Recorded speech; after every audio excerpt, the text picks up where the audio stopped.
এক্সামের আগের দিনে আমার সব সিলেবাস কমপ্লিট করতে হয়। এরকম করেই আমি আমার পড়াশোনা সেই ডিপ্লোমা লাইফ থেকে এখন পর্যন্ত এরকম করেই রুটিন রেখেছি। সারা বছর কোনো পড়া নেই, শোনা নেই, কিচ্ছু নেই, জাস্ট পরীক্ষার আগের দিন পড়া। সো যেহেতু পড়তেই বসবো, তো পড়ার আগে তো একটু প্রিপারেশন নিতে হবে, খাওয়া দাওয়াটা একটু ঠিক করে রাখতে হবে। তো আজকে বেশি লেট না করে ঘুমিয়ে পড়ছিলাম। তো ঘুমানোর আগে আমি চিয়া সিড ভিজিয়ে নিচ্ছিলাম।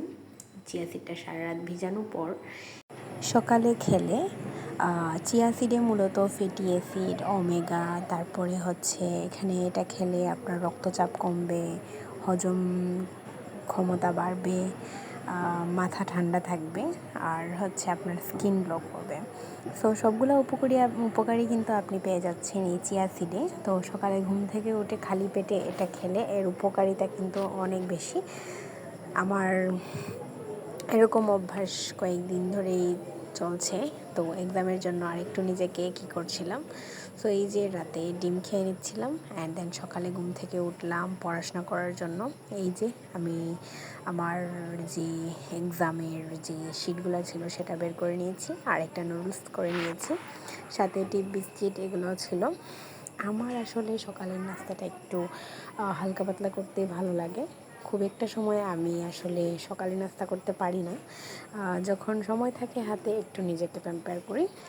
এক্সামের চাপে আমি আমার সানস্ক্রিন দিতে ইদানিং ভুলে যাচ্ছি। সো এই যে দেখতে পাচ্ছেন আমি আমার সানস্ক্রিনটা এখন দিয়ে দিচ্ছি অ্যান্ড আমি রেডি হয়ে পড়েছি।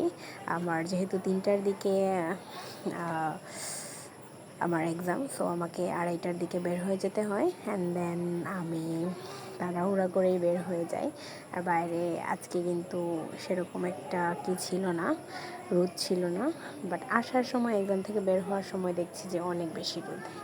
এটা দেখে তো আমি একদম হতবাক হয়ে পড়লাম, কী আর করবো গাইজ, তো এটা তো যেতে হবে।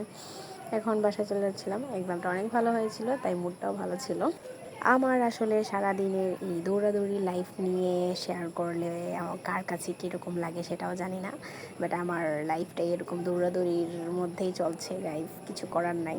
অ্যান্ড দেন চলে আসলাম, এই যে সিএনজিতে বসে আছি, কখন ছাড়বে জানি না। এইখানে এই একটা সমস্যা, সিলেটে মানে পয়েন্টে পয়েন্টে এই সিএনজিতে চলাফেরা করতে আমার একদম ভালো লাগে না, আমার রিক্সা অনেক বেশি ভালো লাগে। তো সন্ধ্যার দিকে আসলাম, পরের দিন আবার এক্সাম, এই জন্য হচ্ছে দুধ ছিল, তো দুধটা গরম করে নিলাম আর বিস্কিট দিয়ে খেয়ে নিচ্ছিলাম। এরপরে পড়তে বসবো ভেবেছিলাম, তো দেখা যাক গাইস আমি পড়তে বসি কি না। তো আমি পড়তে বসার কথা বলে আমি এই কাজ সেই কাজ কত কিছু করে বলি। তো এই যে রান্নাবান্না শেষ করে, তো টাটা সবাই।